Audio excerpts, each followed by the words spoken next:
You're right on time for Hope TV Newswatch on this 10th day of October 2023. I hope you've had a memorable Utamaduni Day. A very good evening to you and welcome to the broadcast. My name is Kimani and my co-presenter on the sign language interpretation tonight is Boniface Moredi. Now, First Lady Mama Rachel Ruto has called on Kenyans to explore and experience diverse cultures from various communities across the country. Speaking today when she graced the inaugural Utamaduni Day celebrations at the Bomas of Kenya, the First Lady said the move will play a critical role in boosting the country's tourism sector. At the same time, Arts and Heritage Principal Secretary Umi Bashir said that Kenya is working to unveil a harmonized national dress code by October 2024, but they will first consult widely before unveiling the outfit. Utamaduni Day has been conceived to honor and celebrate the profound richness of our culture, diversity, and heritage. It is a day for us to unite and rejoice in our ethnic diversity, traditions, languages, and customs that together create a magnificent tapestry of unity within our diversity. We celebrate the Bomas of Kenya, a befitting venue for this celebration.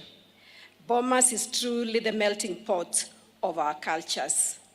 Over the years, Bomas of Kenya continues to represent and showcase who we are. This day was previously known as Moi Day. We reimagined and redefined as a celebration of our rich cultural heritage. However, this is the first time that an actual cultural celebration has been done in this great nation of ours. It is truly a privilege and a great honor to speak to you on this occasion that celebrates our diverse cultural heritage, beliefs, customs that make up our beautiful country. The national celebrations to mark the inaugural Utamaduni Day took place at the Bomas of Kenya in Nairobi, with similar celebrations happening across the country. The public holiday, formerly known as Moi Day, was initially renamed Huduma Day and later Utamaduni Day in 2020. The occasion aims to honor and celebrate Kenya's rich cultural diversity. And as our very own Alice Diana now reports, Kenyans from all walks of life thronged into Bomas and other venues across the country to enjoy, learn and appreciate their cultures and test traditional Kenyan cuisine.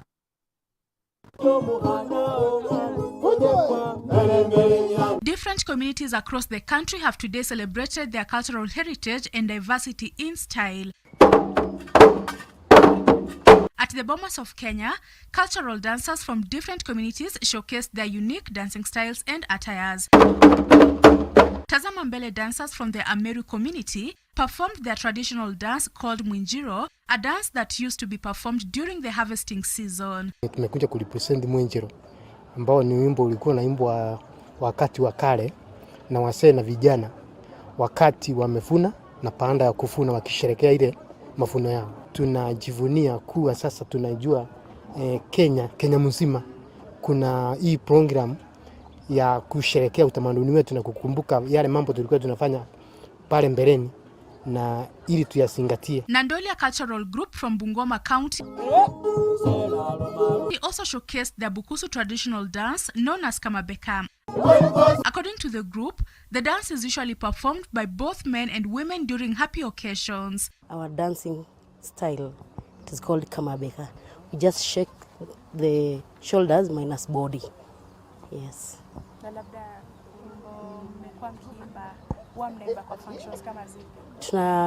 Tunafanya functions zote, weddings, public holidays.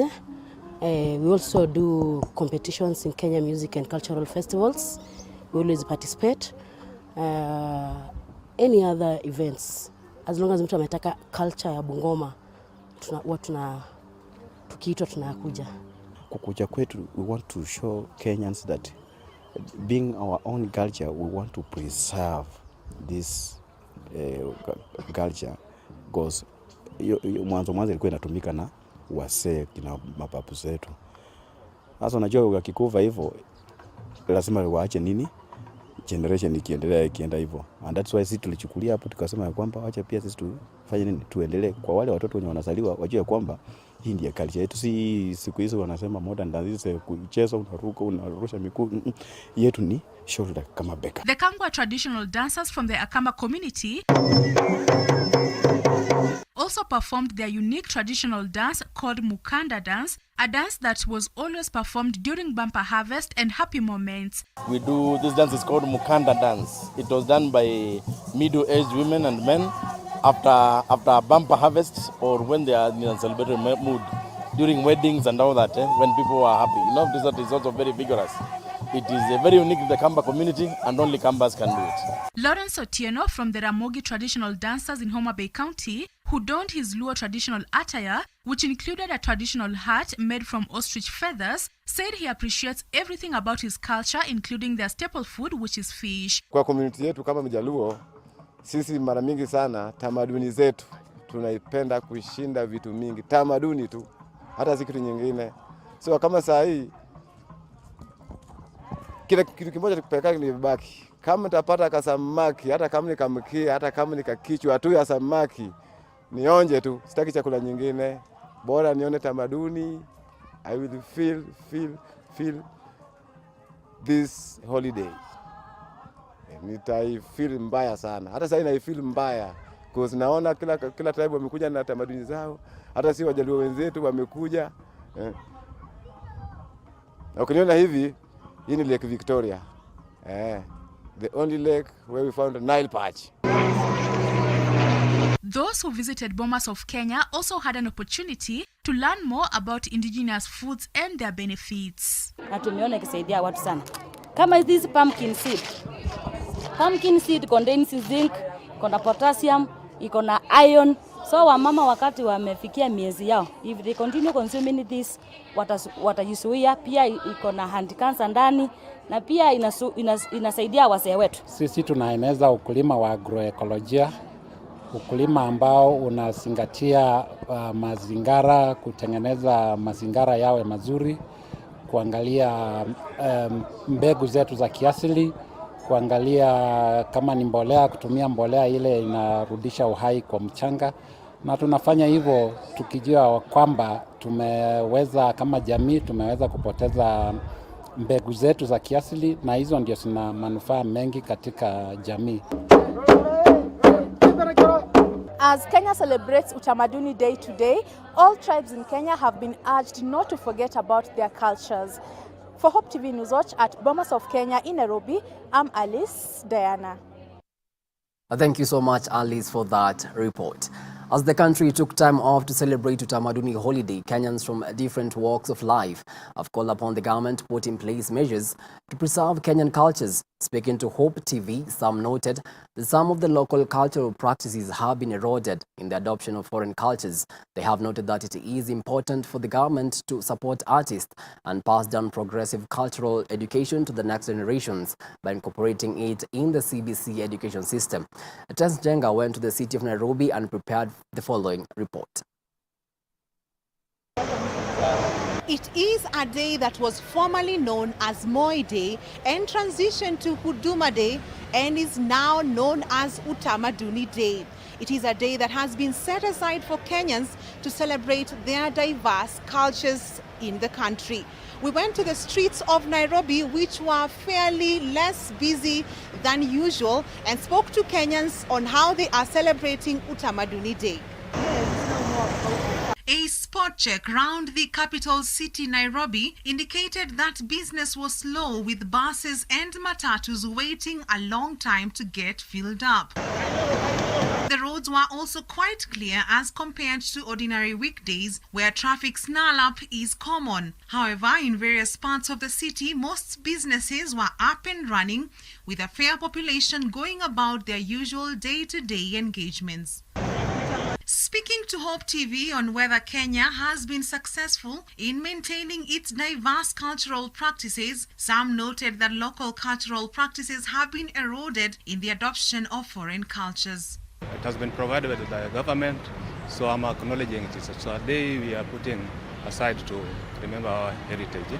Hii holiday tulisikia ilibadilishwa, ilikuwa inaitwa Moi Day lakini sasa inaitwa Utamaduni, which is very good pia. Juu sisi ni Africans. Tunatambua tu pia nini yetu, heritage yetu, tusitoke kwa nini yetu.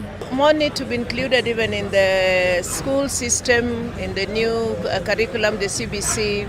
It could be an opportunity for the government to try to incorporate the different activities that different communities represent in the system of education, especially to give the young children an opportunity even to interact with the different cultures.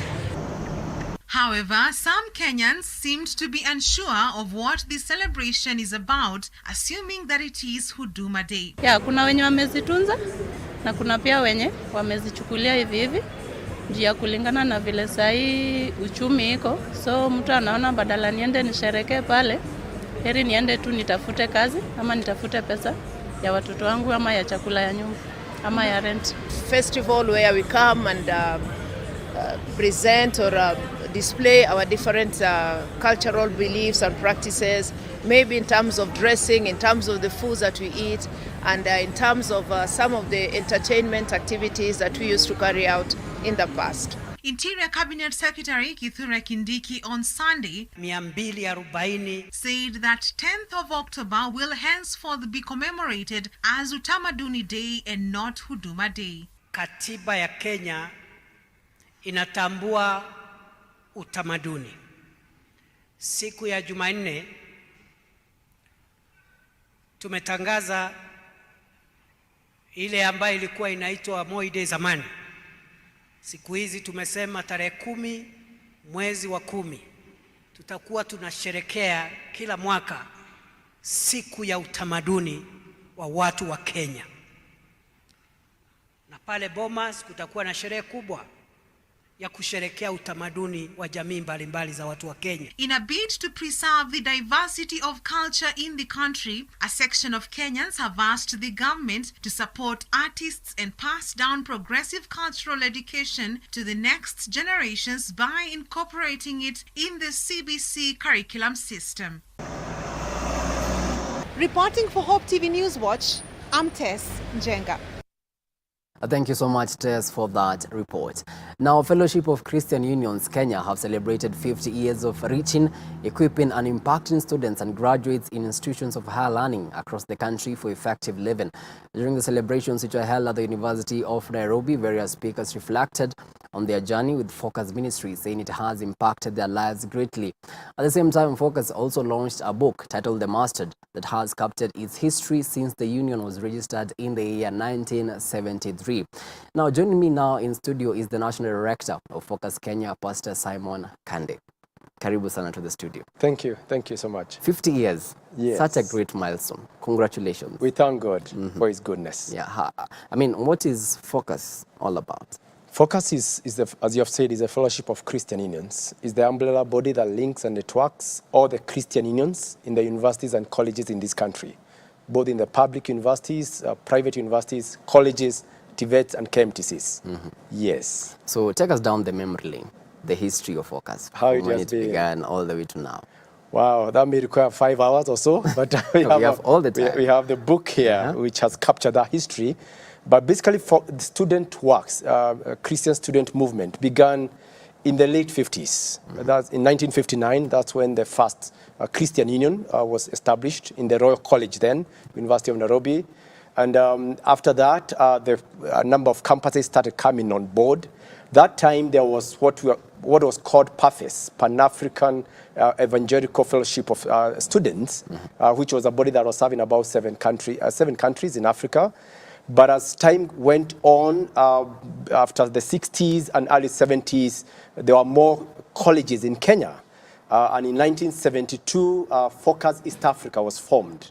But 1973, that's when Focus Kenya was registered. And that time it had only 5 Christian unions, 5 colleges in the country. And work began, spontaneous work rather, in terms of students being able to serve God in the universities and colleges. And the work continued. There were many more colleges that were coming on board, and the number of Christian unions serving under the fellowship of Christian unions continued to grow. As we speak now, we are working with 215 Christian unions across the country in 7 regions. And that has grown over the last many years, the last 50 years that we are celebrating. Yes. So to the viewers who are watching, maybe how can one join Focus? One can join Focus if you have passion for young people in this country, because we are basically serving the elite of the nation. And Focus now, with 215 Christian unions, we are working all Christian students in all the universities and colleges at 64,000 Christian students every year. And that's about 11% of the total population of the university college population in Kenya. And Focus is interdenominational, so it serves all churches, all the Protestant evangelical churches in the country. And whoever has desires to see the young people shaped in this nation, equipped so they can transform society, because actually our motto is reaching students, changing nations. So if you desire to see young people equipped and shaped in this nation, you can actually be part of this movement. The movement is open to anyone who wants to invest in young people. First, those who have benefited from the Christian unions, those who went through the CUs, but also those who are out there and desire to see change and transformation of the young people so they can impact the society. And we are grateful that through the Ministry of Focus, many have been impacted across the country and across the world. Yes. So Pastor Simon, when did you join Focus yourself? I joined Focus when I joined the University of Nairobi as a young student in 1998. The first week I joined university, at least I had an idea that there is a Christian union, because I was in a CU in high school. And when I joined the university, I joined the Christian union and became a leader in first year. Second year, I was in the executive committee, because every Christian union has a leadership, because we are student-centered. So students lead and guide the CU. Focus as a movement, rather staff and secretariat, guide and equip students to do that. So there was a staff attached to us who guided us. And by third year, I was the CU chairman, the Christian Union chairman. And when I became the CU chairman, I joined the leadership of Focus at the regional level and the national level, because students are the core, are at the heart of leadership of Focus. They actually sit in the board of Focus. So I was able to sit at the board of Focus when I was a student. And then when I left campus, I joined a program we call STEM, Short-Term Experience in Ministry, where we expose most of our student leaders, Christian Union leaders from across the country. We have about 53 now. So I joined that program. It's 1 year, Short-Term Experience in Ministry. I did 2 years. Then after that, I left and went for further training, theological training, then rejoined Focus and served for 10 years. Then after serving for 10 years in various capacities, I became a pastor at Nairobi Baptist Church. Then God called me back to Focus, and I came back to Focus 2 years ago as a national director. I mean, how has been the journey so far? Exciting, fulfilling, quite fulfilling. It's quite unique and fulfilling when you are touching young lives, because if you reach out and equip a young life, you are changing nations literally, because you have no idea who that first year, second year will be in 10 years' time. There will be the CEOs, there will be the bishops, there will be the governors, there will be the people out there. And we all know that later in life to get them, to disciple them can be very difficult. But when they are students, they are available. And actually, they're at an age they are making critical life decisions in terms of career, marriage, and all that. So to have time to nurture them, disciple them, because Focus has 4 strategic priority areas. Our main strategic priority area is discipleship. We disciple them. We have lots of programs, including a conference we call Ezra Conference. Then leadership development. We develop leaders because we believe leadership is developed from that young age. And we have seen that happening in many ways. Most of leaders today in church have gone through Focus, and parachurch organizations have gone through a CU somewhere. So then the other one is evangelism. We train them, nurture them so they're able to reach the many students on campus. But also, they do annual missions. They reach out cross-cultural missions out of campus. And then the other one is social transformation. So having time to disciple and seeing a young student coming to campus or college when they are raw, scared, confused, and ensuring that they are rooted in the Word of God, because faithfulness to the Holy Scripture is one of our core values. Then excellence, training them, nurturing them, mentoring them, and then seeing them later after years that they're actually leading a church or an organization is very fulfilling. So it's been a very fulfilling time. That's why I've tried to leave, but come back to young people, and I invite as many to join me so that we can be able to nurture the young people in this nation. Because actually you're changing the narrative, because many people in this generation, many of the youth, many of the Gen Zs believe that they will get saved when they get older, maybe like their parents. I mean, why is that among the youth? They will give their life to Christ maybe later on in life after they have done everything that they can. Why do you think that is the case to many of the youth in the country? I think that's a misconception that needs to be corrected, because loving God, serving God, the best time to do it is when you're young, when you have all the energy. I guess that's why John wrote, and he wrote to various categories of families and said, I write to you young people because you are strong. You have overcome the evil one, and the word of God was in you. The best time to serve your maker is when you have energy, not when you're fully spent. Is when you can actually, be a mission, have energy to serve God. And the encouragement is, let young people know God. That's why as Focus, we do all we can to reach out to these young people on campus. We work closely with the organization that works with high schools and also primary schools. Primary schools is Scripture Union, high schools is KSCF. Because we know that if young people get Christ, to know Christ at that age, then they are more stable, they are more firm and grounded to be able to stick with God the rest of their life, and they become more productive. They have enough time to be discipled and all that. So it's actually an encouragement for young people to come to Christ and to know Christ. I mean, there's all joy, there's all excitement to know God and to have values when you're young. You will actually be able to benefit later in life. Like I got saved when I was in Form 2, and by the time I went to university, and I'm serving God, the experience I got was so good. I dare say that even I got a wife from the CU, someone who also has values in God, and that's a blessing. And so we encourage young people to love God, know God when they are on campus. Then, of course, in campus, it gives you a community. Most of the friends I have now are friends I made when I was in the CU. It gives you genuine, honest friends. So that's why we encourage young people, join the Christian Union. And the Christian Union doesn't have baggage, what you may call denominational baggage, because we're interdenominational. Also, it doesn't have ethnic baggage, because we have all tribes. So we interact in there. I was actually just checking out the other day and realized that the CU from the 70s and the 80s became almost the epitome of showing how intermarriages can work, interethnic marriages. Because before it was very difficult to find different tribes marrying. But in the CU, what you are keen on is actually the other person is a believer. And you're actually able to intermarry. You're able to know that it's not just my denomination that actually is better than yours. So what you value most is actually the Word of God and you being a believer. So we encourage many young people to join the Christian Union when they're young and to serve God at that time. You said that you gave your life to Christ when you were in Form 2. What led to that decision to give your life to Christ at that age? It's the effort of young people reaching to other young people.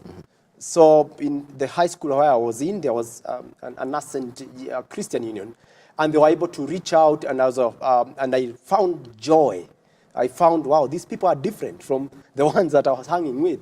And it was quite exciting to join the Christian Union. And I was exposed to leadership when I was in the CU in high school. I was a CU secretary. So by the time I was joining university, at least I had that exposure. I would actually say I'm who I am today because of the exposure in the Christian Union. Because as I said, Focus is student-centered. We allow students to lead the Christian Union. Some of the Christian unions are huge. You won't believe it. Like we have Kenyatta University, which is about 3,000 members. Others are 2,000 members. So a student there leading that CU, they have all the exposure and all that. And I'm glad that I gave my life to Christ when I was young, and I got the opportunity to go through a Christian union, and also after that to work as a staff of Focus. Yeah. Pastor Simon, the church has come under a lot of criticism of late following the Chakahola massacre. And you've seen many youth saying that we left the church but we never left God. Is it right for them to say that we left the church but we never left God? That would go to an understanding of who the church is and who God is. And actually that's why at Focus we are extremely keen on training, on discipline, on helping young people have knowledge on what they believe in. We have courses like one we call Best P, Bible Exposition and Self-Training. We have Bible study forums for all the Christian unions to understand what the church is, who the church is, and who God is. You can't separate the two.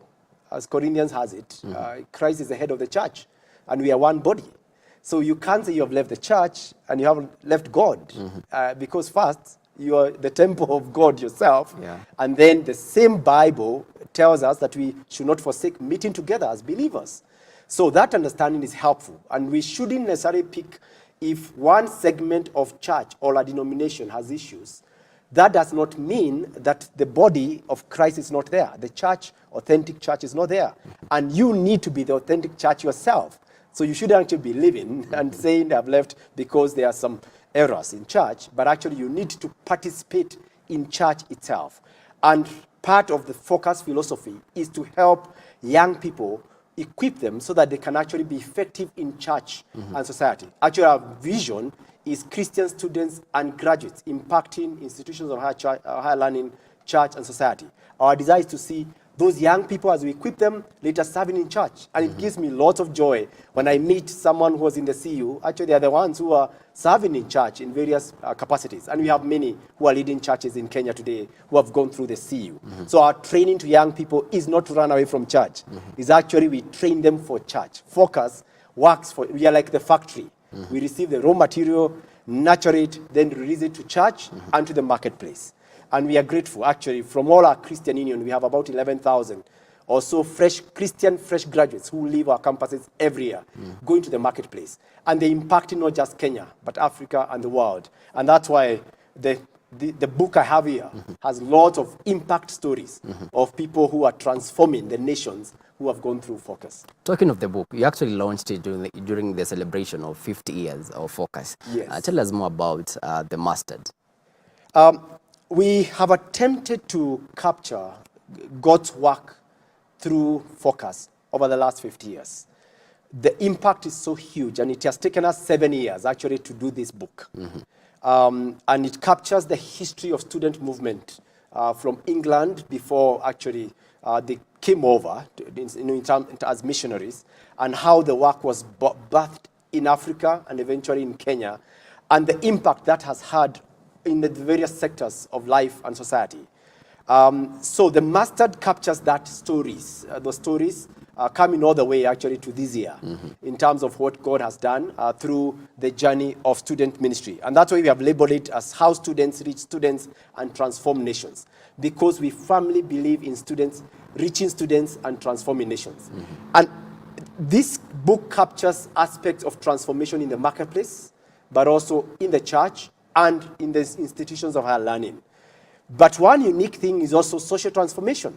The students have been at the forefront through Focus, and the graduates, because graduates are those who have gone through the CUs, we call them associates, in initiating, catalyzing movements that have been able to transform the society. One of it is actually Hesabika. Just the other day, Hesabika led the launched the code of conduct for churches for this country, and Hesabika is an initiative of Focus.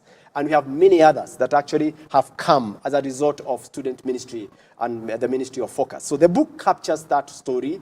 It's very inspiring, and it challenges even this generation and the future generation to stand up for God. For the sake of our viewer, how can one get the book? The book is available at our headquarters in Kasarani. That's where headquarters is. But also across the country, as I said, we have 7 regions. So we have regional offices. But also one can order through our website, www.focuskenya.org.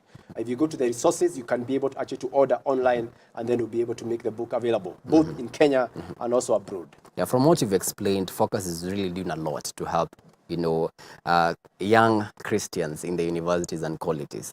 How can one be able to support this great initiative, this ministry? There are many ways of being able to support this ministry. One of the ways is that we are at a point where we are inviting graduates or well-wishers, people who value young people, to join the staff of Focus in doing ministry to students. When I talked about 64,000 Christian students every year, and mark you, that number changes after every 4 years. It's a different set.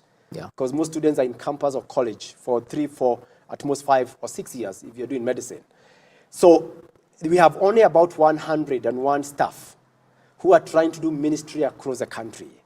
That's one staff to about 840 students. And we all know that the needs of a student today, a young person today, at the age of 19 to 24, there's a lot of need to mentor them. So we are inviting graduates or people who will be willing to serve and mentor students to join us. And if you're willing, get to a nearby regional office or Focus, or to our website, or the numbers that are available, call and join us as we mentor students. So that's one. Number 2 is prayer.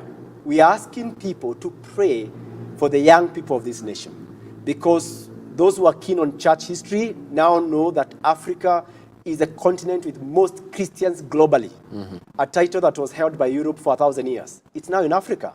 And Africa is also the youngest continent at a median age of 19 years of age.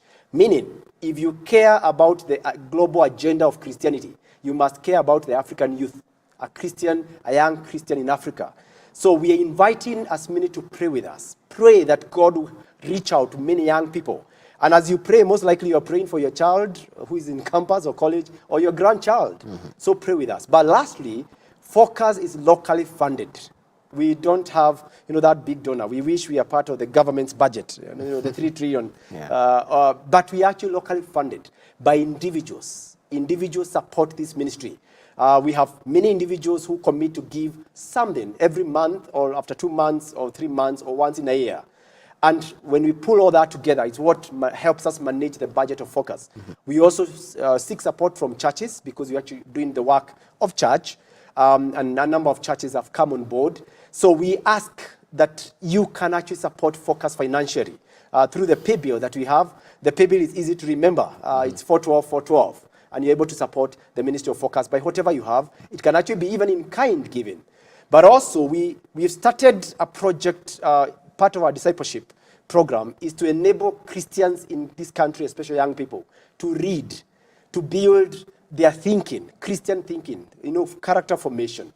So we have started a project we call Soma by Focus. Soma by Focus, with a slogan, buy, read, and become.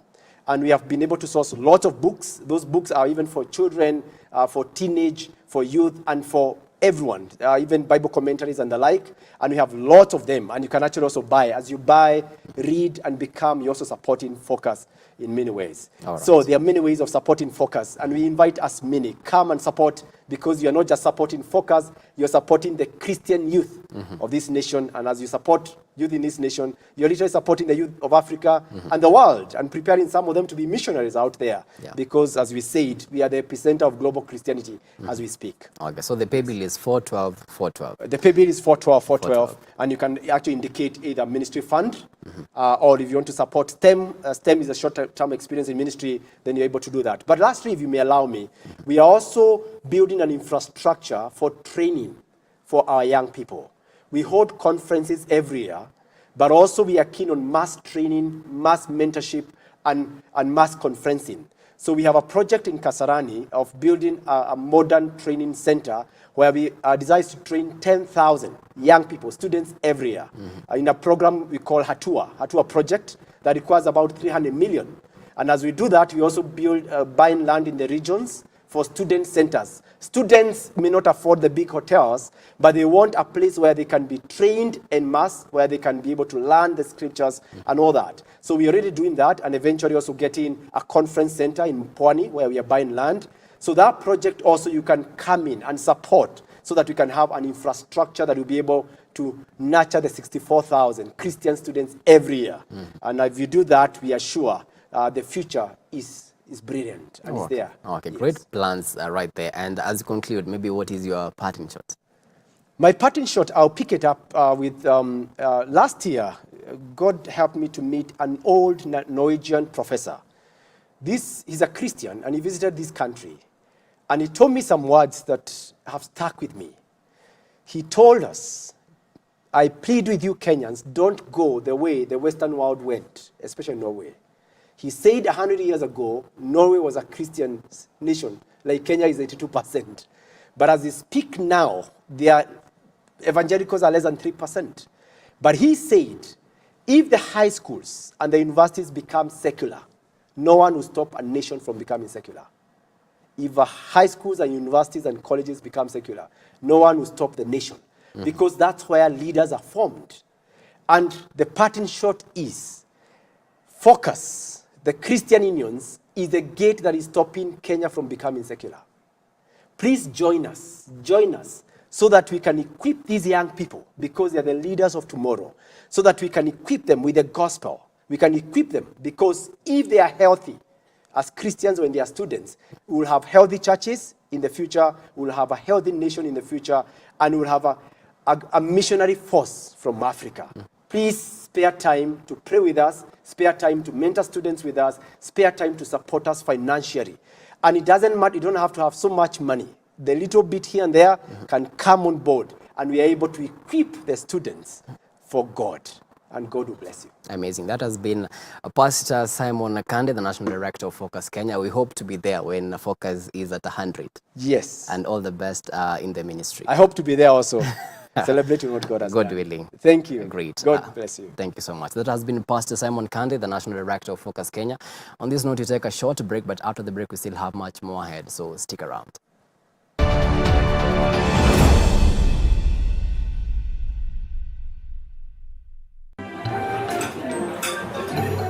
I've actually been trying to find a balance. It's been really tough and hectic, but everyone says once you get a hang of it, it becomes better, and I don't know, but I'm hoping to find a balance soon because it's really been hectic. But you've been in the job industry for a long time, so I think you would know better. Sindio? Huh? What time is it? I need to catch up on Leadership Forum. Do they have a radio here? Never mind. I brought my own. No way. You can't be serious. Wait, why do you have a radio and you can just catch up with the shows on Hope FM podcasts? Really? Even which of the one? Yeah. I mean, you can find them on whatever platform, name it. AfriPods, Google Podcasts, Apple Podcasts, Spotify, you name it. But I'm not subscribed on any of them. So no worries. You can just check out the latest episodes on hopemediakenya.org. You can now listen to select Hope FM programs on your favorite podcast streaming platform or directly on our website, www.hopemediakenya.org. Listen and live.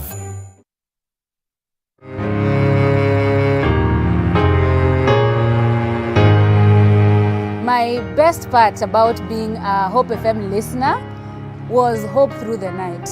My radio was always on at night, just worshiping and getting the sermons at the top of every hour, and it really made me a stronger worshiper. It made me a stronger worshiper. My best part about being a Hope FM staff has to be treasure hunt with the boys and girls every Saturday morning, being Auntie Rhoda. Oh, I just loved teaching the children. There's a child who wrote in her composition, she was writing about her family, and she wrote one of her aunties is Auntie Rhoda. I was so happy because I'd never met her, but they knew me as their auntie and just teaching them in the ways of the Lord. So I really thank God for every moment I spent at Hope FM, and even for now, being impacted as a listener.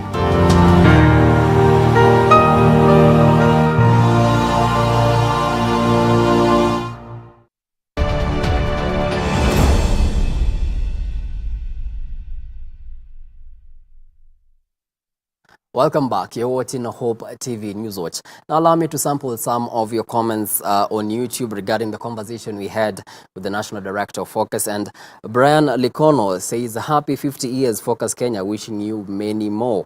Caroline Kasaya says, we pray for greater impact. We need more laborers. And Benjamin Musioka says, God bless Focus, celebrating 50 years of changing lives.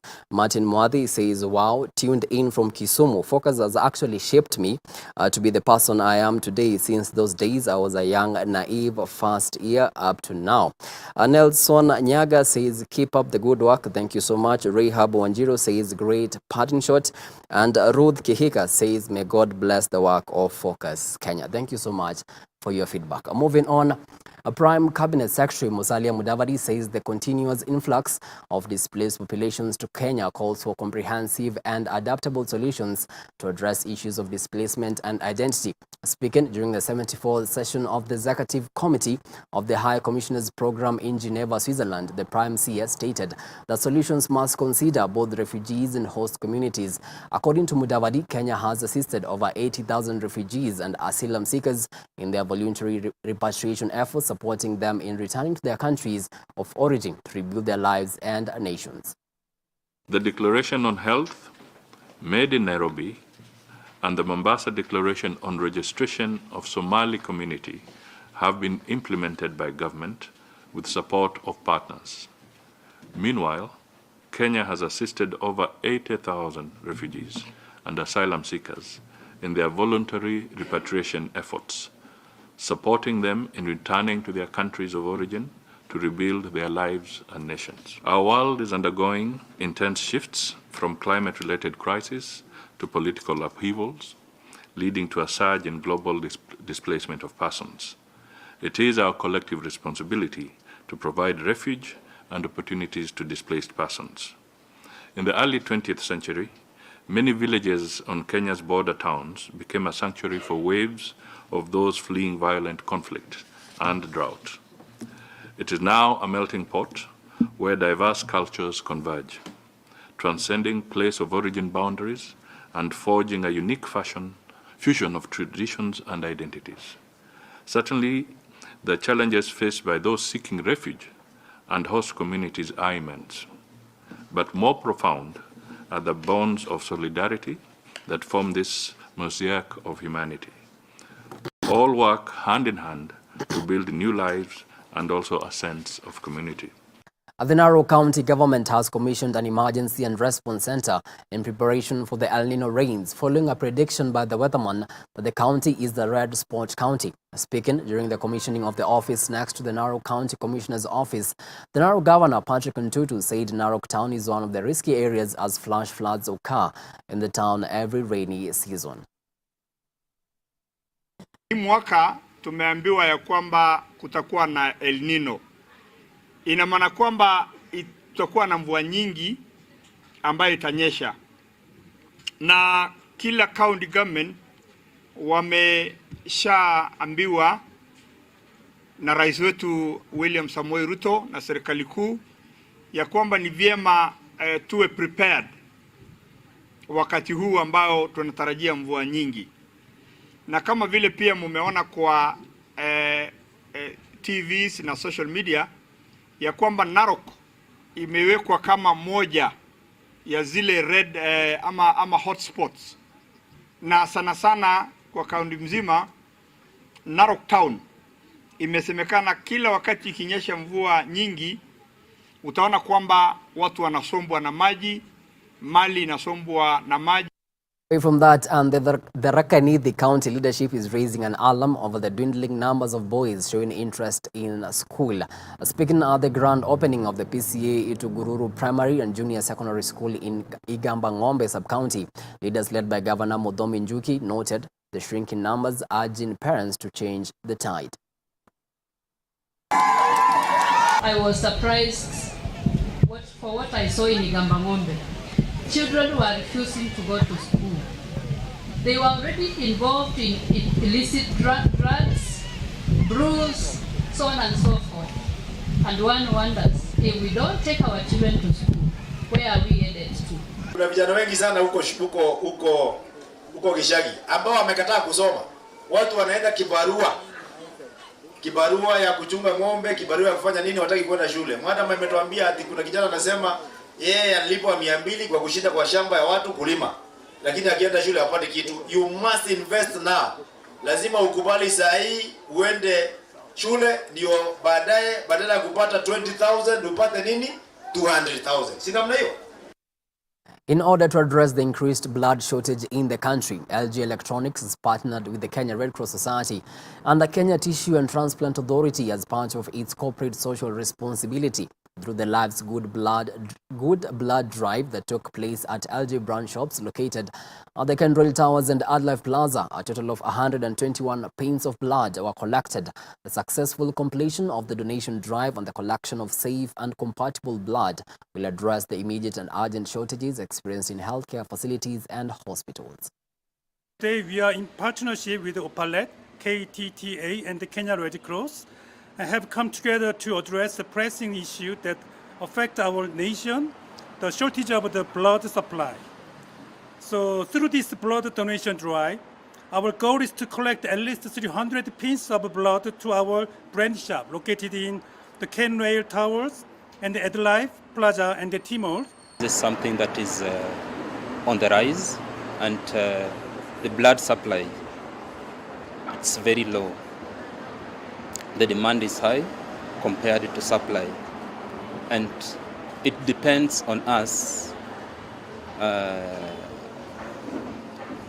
to donate blood to be able to assist the ones in need.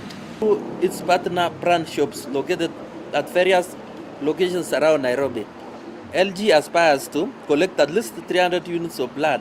This selfless endeavor underscores the positive impact that society responsible corporations can have on our community. Crossing borders now, and Liberians have held their general elections today. In the polls, incumbent President George Weah, who is also a former decorated football star, is seeking a second term after 6 years marked by corruption allegations and abiding economic hardships. The Electoral Commission will begin releasing the provisional results tomorrow. To avoid a runoff, the winner must secure 50% of the votes cast, plus at least one more vote. Israel has declared war on the Palestinian militant group Hamas after it carried out an unprecedented attack by air, sea and land on Saturday. The large-scale surprise assault has left at least 900 dead in Israel, prompting a lethal volley of retaliatory Israeli airstrikes on Gaza that has killed at least 765 people. Hamas have, however, threatened to kill a hostage for each Israeli airstrike that targets civilians in Gaza without prior warning.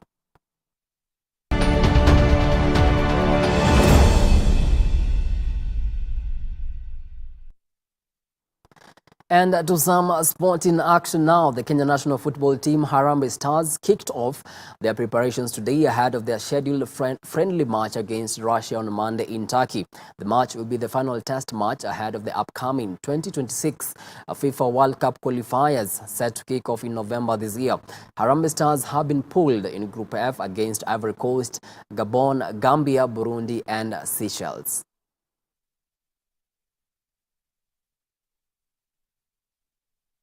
And finally, former Chelsea winger Eden Hazard has announced his retirement from football after leaving Real Madrid at the end of last season. The 32-year-old joined Real Madrid from Chelsea in 2019, but played just 54 league games for the Spanish Giants. He won 2 Premier League titles during his time at Stamford Bridge. The Belgian had already retired from international football last year in December after being part of the squad which was knocked out of the 2022 World Cup during the group stage. Hazard began his career with French club Lille, scoring 50 goals in 149 appearances and helping the club to win a domestic double of Ligue 1 and the Coupe de France in 2010-2011.